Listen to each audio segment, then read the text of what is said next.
Bueno, buenas de nuevo. Se cortó el video anterior, así que bueno, vamos a retomar en donde habíamos dejado, ¿sí? Estamos en el ejercicio 1, parte A.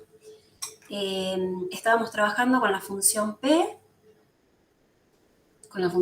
que dijimos que íbamos a completar cuadrados, ¿sí? Entonces primero sacamos -1 de factor común y luego completamos cuadrados. Para que se forme un trinomio cuadrado perfecto, necesito sumar un cuarto, ¿sí? Que esto es un invento, es un agregado mío. Entonces, para no cambiar la función, también tengo que restar un cuarto, ¿sí? ¿Por qué un cuarto? Fíjense que acá tengo x, ¿sí? Que al cuadrado me da x cuadrado. O sea, este que está acá, el primer término podría ser, ¿no? Lo podríamos tomar como el cuadrado del primer término. Menos x debería ser o podría ser el doble del primer término por el segundo. Entonces, como es el doble, lo que hago es, al coeficiente, -1, lo divido en 2. Y ahí saco el segundo término, -1/2. Entonces, el segundo término al cuadrado es un cuarto. ¿Está bien? Entonces, estos tres términos los puedo expresar como x menos 1/2 al cuadrado, menos un cuarto. Todo eso está multiplicado por -1. Entonces, lo último que hago es aplicar distributiva. -1 por el binomio más -1 por menos un cuarto, que me da más un cuarto. De esa manera, tengo a la función P expresada en forma canónica, ¿sí? Expresada de otra manera. Fíjense que acá, ¿sí? Podemos ver de ahí, si bien no es necesario usarlo, no estaría mal, para nada, saber ver que el vértice de esa parábola va a estar en el punto 1/2, un cuarto. Aunque yo no lo voy a usar para graficar, me sirve para comprobar si está bien o no, ¿sí? Además, fíjense que el coeficiente principal es negativo, con lo cual esta parábola me tiene que quedar ramas abajo, ¿sí? Concavidad hacia abajo, cóncava hacia abajo. Muy bien, esto es al margen, ¿sí? Lo naranja. Ahora, teniendo esta expresión, voy a escribir las transformaciones que voy a usar luego para graficar. Parto de la básica, ¿no? Llamé P1, P sub 1 de x a x cuadrado, que es una parábola que sabemos graficar. Para ir armando, para que me quede esta función P, lo primero que puedo hacer es pensar en otra función, P sub 2, que sea la opuesta de la anterior, de P sub 1, menos x cuadrado. Si yo tengo graficada x cuadrado, ¿sí? O sea, P sub 1, para graficar P sub 2, tengo que reflejar su gráfica con respecto al eje X, ¿no es cierto? Luego, lo que podemos hacer es aplicar esta otra transformación, definir otra función P sub 3 evaluada en x menos 1/2. Entonces, si yo reemplazo lo que era x, ¿sí? La variable x por x menos 1/2, me queda esta expresión, ¿sí? Que ya es justamente el primer término que yo necesito. Una vez que tenga graficada la P sub 2, vamos a tener que desplazar la media unidad, o sea, un medio, ¿sí? Media unidad hacia la derecha a esa parábola para que nos quede P sub 3. Y por último, si a la función P sub 3 le sumo un cuarto, entonces voy a conseguir la función que yo quiero, ¿sí? Gráficamente, si yo tengo graficada la función P sub 3, la tengo que subir un cuarto, o sea, la cuarta parte de una unidad, un 0,25, ¿sí?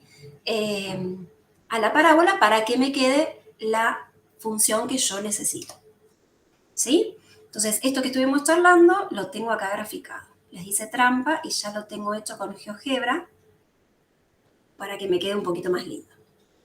Pero bueno, a mano, por supuesto, se puede hacer, ¿no es cierto? Si yo lo tuviera que hacer a mano, ¿sí? ¿Qué hago? Me marco algunos puntos. Esta es la x cuadrado, la P sub 1. Me marco el 0,0, el 1,1, menos 1,1, 2,4, menos 2, 4, ¿sí? Entonces, cuando la tengo que reflejar con respecto al eje X, como dijimos, bueno, el 0, 0 va a quedar acá. Me fijo qué pasa con esos puntos que marqué. A lo mejor con 3 ya es suficiente, ¿no? Pero bueno, si marco un poco más, mejor. Entonces, cuando se reflejan, ¿sí? Esos puntos me quedan acá. Después dijimos que había que desplazarla un medio a la derecha. Fíjense que este punto que estaba en 0 ahora está en un medio, ¿sí? Este que estaba para X, ¿no? Igual a menos 1, ahora pasa a estar en menos un medio. O sea, esos puntitos que yo tenía marcados los muevo un medio a la derecha. Este pasa a estar acá y este que está acá pasa a estar acá. Por último, había que desplazarla un cuarto hacia arriba. Entonces queda la parábola naranja, ¿sí? Que me parece que tanto no se ve. La podremos agrandar. Bueno, después ahora la marco en la otra gráfica, pero es la azul que se desplazó un cuarto hacia arriba, ¿sí? El vértice me quedó ahí medio chafriadito, estaría bien ahí, ¿no? A la altura de un medio. Fíjense que coincide con lo que habíamos visto. El vértice está en el punto un medio, un cuarto. La concavidad es hacia abajo, ¿sí? Como para chequear. Pero bueno, la función que nosotros queríamos graficar, primero, es la función P, ¿sí? Ahora, no necesitamos toda la función P. Esperen que acá me olvidé de decirles algo. Acá, fíjense, sí, esto también es opcional, ¿no? Lo que escribí acá abajo.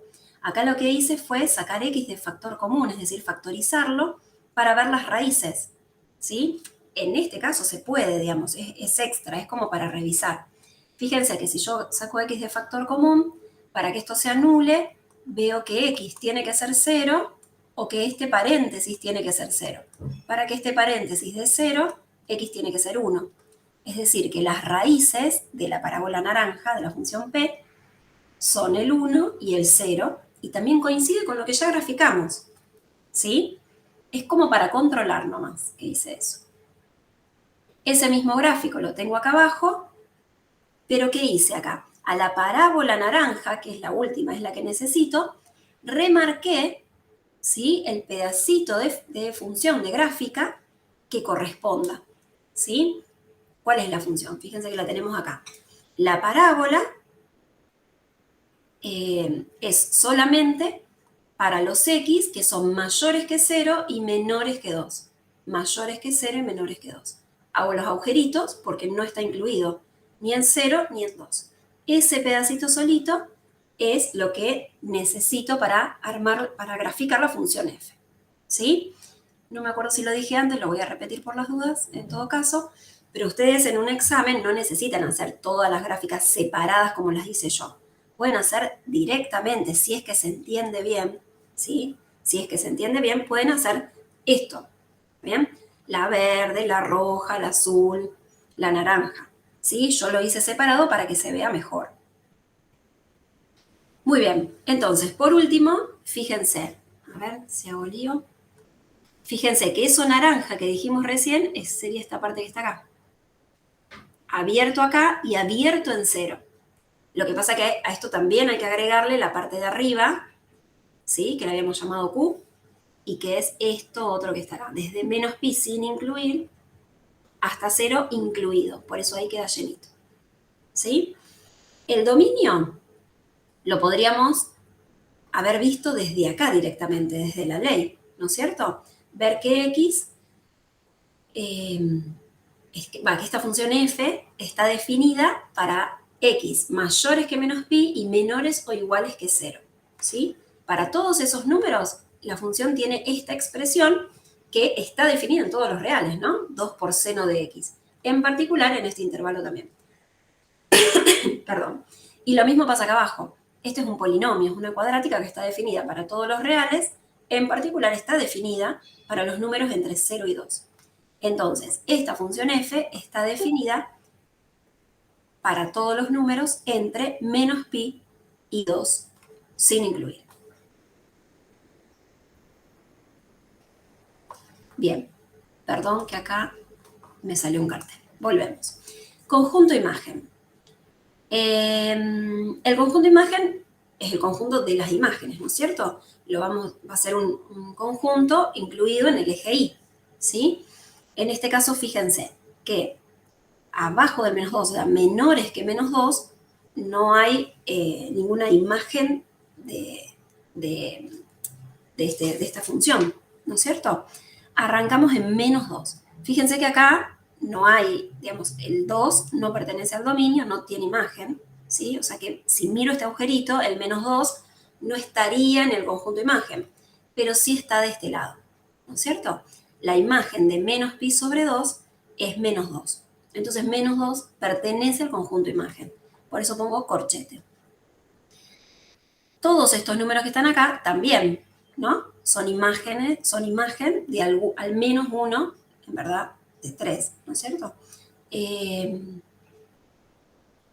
Sí, de esta función. Por ejemplo, este número que está acá. ¿Tiene alguna preimagen? ¿Es imagen de alguien? No sé cuál es este número, ¿no? Pero bueno, acá veo que acá tiene una preimagen, acá tiene otra y acá tiene otra, ¿sí? Entonces, el conjunto imagen va desde menos 2 hasta este número que está acá, que es un cuarto, ¿sí? Los números mayores que un cuarto no son imágenes de nadie. Entonces, el un cuarto sí, es la imagen de un medio, ¿está bien? Y entre 0 y un cuarto también eh, son imágenes de 2 en este caso, ¿no es cierto? Bueno, entonces el conjunto imagen queda este intervalo que está acá, de menos 2 a un cuarto. Muy bien, y pasamos a la parte B. En la parte B pide determinar los puntos de continuidad de esta función, ¿sí? Bueno, yo acá lo que hice fue analizar cada expresión, ¿no es cierto? Esta que está acá la habíamos llamado Q, 2 por seno de X, quiero ver si es continua. Bueno, entonces yo sé que la función Q sub 1, seno de X, ¿sí? La función seno de X es continua en todos los reales.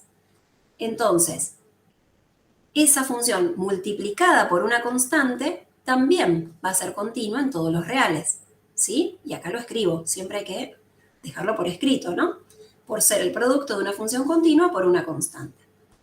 En particular, esta función es continua en el intervalo que a nosotros nos interesa, de menos pi a 0. Fíjense que el 0 está incluido acá, ¿está bien? Pero yo no lo puedo incluir acá con esta justificación, ¿no es cierto?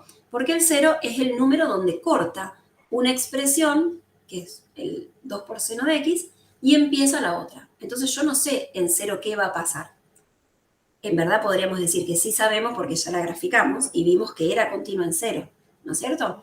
Pero para justificarlo lo tenemos que ver bien analíticamente. Entonces, cuando me fijo en los intervalos, tiene que ser abierto, ¿sí? Y después vemos qué pasa en el punto de corte, que en este caso es 0. Muy bien, por otro lado, hago algo muy parecido con la función de abajo, ¿sí? Que llamamos P, ¿sí? P de X es una función polinómica, cuadrática, ¿sí? Que es continua en todos los reales. En particular, es continua en cualquier intervalo. Por ejemplo, en el intervalo de 0 a 2, que es lo que nosotros queremos ver por cómo está definida esta función. Es decir, que hasta ahora tenemos que la función f, que eso es lo que nos preguntan, la continuidad de f, es continua en el abierto de menos pi a 0, por lo que dijimos acá en azul. Y también es continua de 0 a 2, por lo que dijimos acá en la oración verde. ¿Sí? Para los menores que menos pi, imposible que sea continua porque ni siquiera está definida. ¿Sí? Nosotros vamos a analizar el dominio. Si la función no está definida en un número, no va a ser continua tampoco, ¿no es cierto?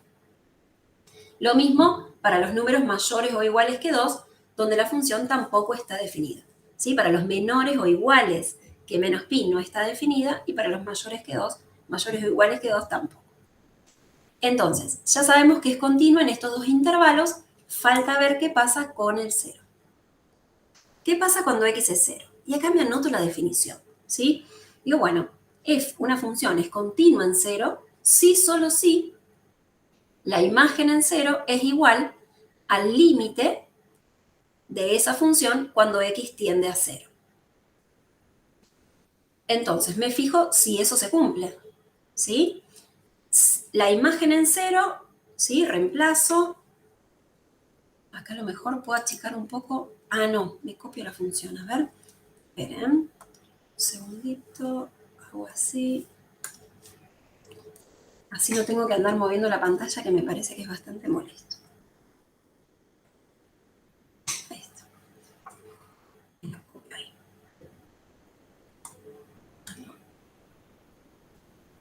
Bien, entonces, como x, digamos, x igual a 0, está incluido en el primer renglón, reemplazo en el primer renglón y la imagen me da 0.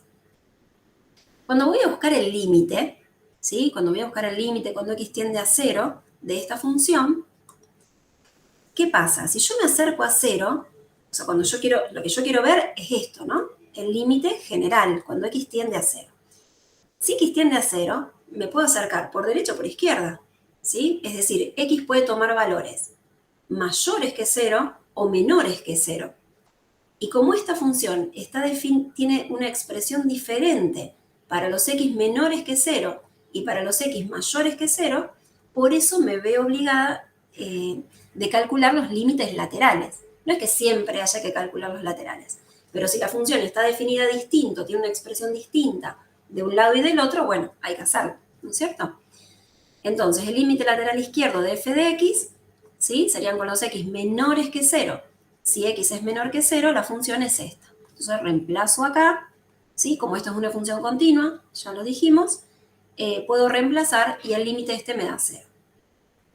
Por otro lado, hacemos el límite lateral derecho, ¿sí?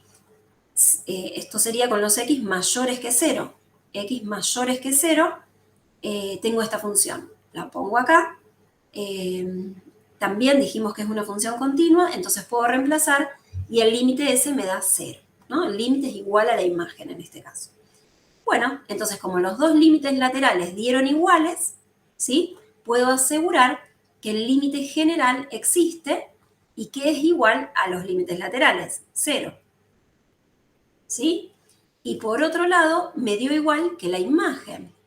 La imagen en 0 también me da 0. Por lo tanto, se verificó la definición de continuidad, o sea, vimos y escribimos que se verifica la definición de continuidad y por eso puedo asegurar que la función es continua en 0. ¿Sí? Entonces, por último, juntamos todo lo que ya analizamos, ¿no? Vimos que era continua de menos pi a 0, en 0 también, y de 0 a 2. Entonces, resulta que esta función es continua en todo su dominio, ¿sí? De menos pi a 2. ¿Está bien? Vuelvo a repetir, ya lo habíamos visto en la gráfica, se veía, pero uno tiene que hacer todo el análisis, ¿sí? Y escribirlo. Muy bien. Pasamos a la parte C. Me van a disculpar, pero yo me vengo a ver si sigo grabando.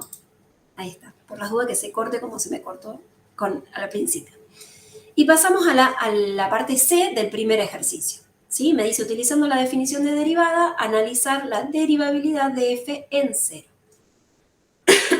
Bien, entonces, para ver si es derivable en 0, para analizar la derivada en un número, tengo que calcular esa derivada, tengo que intentar calcular esa derivada. Si esa derivada existe, digo que es derivable. Si esa derivada no existe, digo que no es derivable. ¿Sí? En este caso, tenemos que intentar calcular la derivada de esta función en 0. Me dice que use la definición de derivada, ¿está bien? De todas formas, no veo otro camino para hacerlo, ¿sí? Al menos en cálculo 1 seguro que no. Entonces, ¿cuál es la definición de derivada? Tengo que calcular el límite del cociente incremental. El límite cuando h tiende a 0 de f en el número en cuestión, que en este caso es 0, más h, menos f en el número en cuestión, 0, sobre h. ¿Sí? Algunos en vez de h ponen delta x, es lo mismo. ¿Está bien?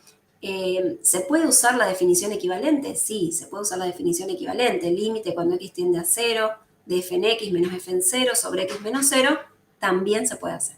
¿Sí? Yo elegí este camino. Bien, La imagen en 0 ya la calculamos en el inciso B, sabemos que da 0. Acá tengo que hacer 0 más h, me da h, con lo cual este límite me queda el límite cuando h tiende a 0 de f en h sobre h.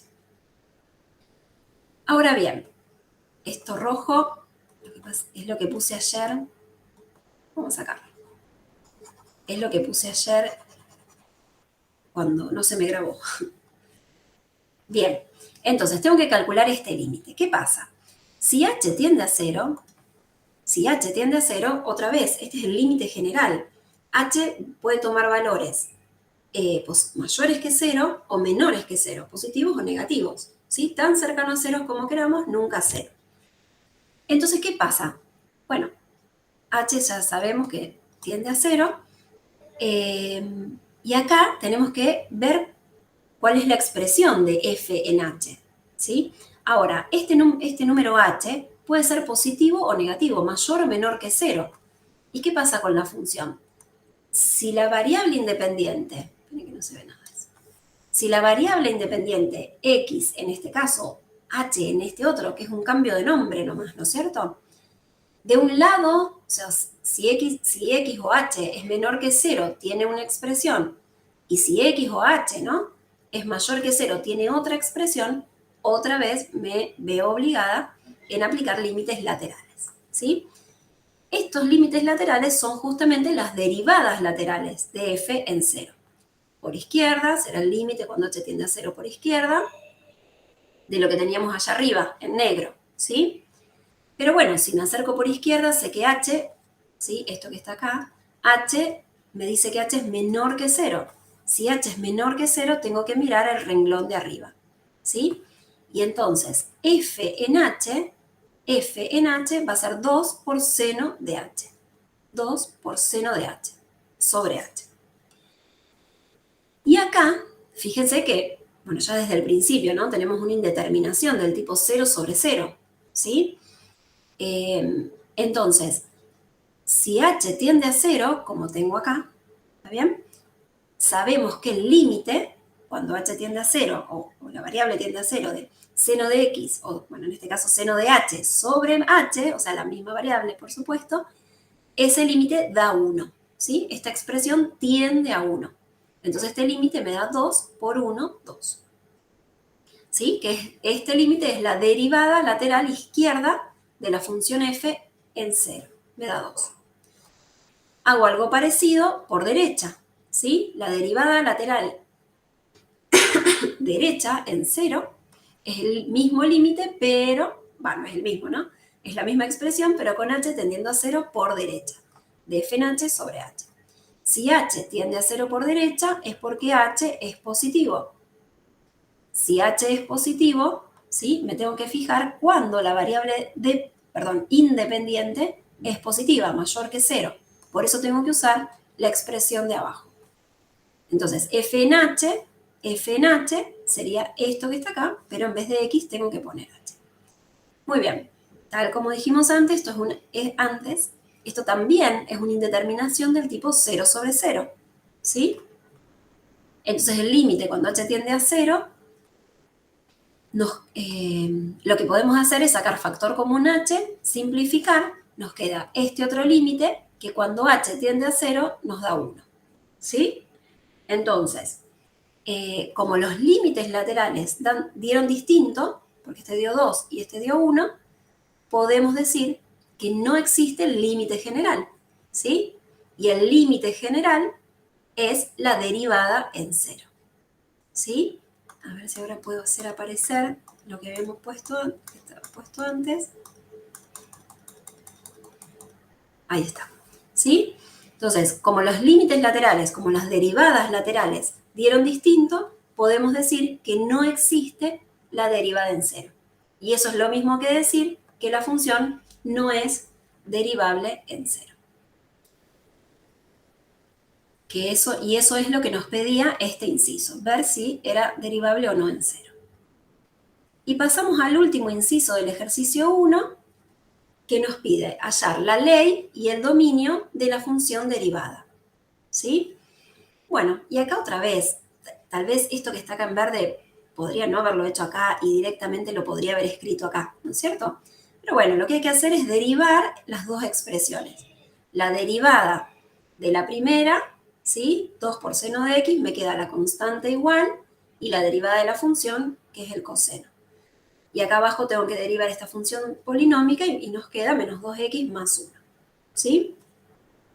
Atención acá, ¿sí? Que yo no puedo dejar el 0 porque ya demostramos que el 0 no es derivable, ¿sí? Cuando yo derivo cada expresión, acá tengo que sí o sí poner los intervalos abiertos y en los puntos de corte ver qué pasa, ¿sí? Entonces el 0 en este caso no lo incluyo porque demostramos que no era derivable. ¿Está bien? Y ya de acá podríamos decir, ¿sí? Que esta función es derivable en este conjunto que está acá, de menos pi a 0, sin incluir ninguno de los dos, unión de 0 a 2. Fíjense que acá no está el 0. ¿Está bien? De todas maneras, no estaría mal analizar cada parte, ¿no? Sí, bueno, si llamo q, bueno, como ya llamamos a la función q, 2 por seno de x, sabemos que es derivable en todos los reales, ¿no es cierto? Porque el seno es derivable en todos los reales, lo multiplico por una constante, también va a ser derivable en todos los reales, en particular va a ser derivable en cualquier intervalo abierto. Entonces esta función es derivable en ese conjunto, ¿sí? Y lo mismo con la polinómica. La polinómica es derivable en todos los reales, en particular en el intervalo que a nosotros nos interesa, que es 0,2. Por lo tanto, esta función que estamos analizando es derivable en ese intervalo, ¿sí? Como dijimos en el inciso C, no es derivable en 0, o sea que podemos asegurar que el dominio de la derivada es esto que está acá. Muy bien. Entonces, voy a cortar el video por las dudas y hago otro para los otros ejercicios.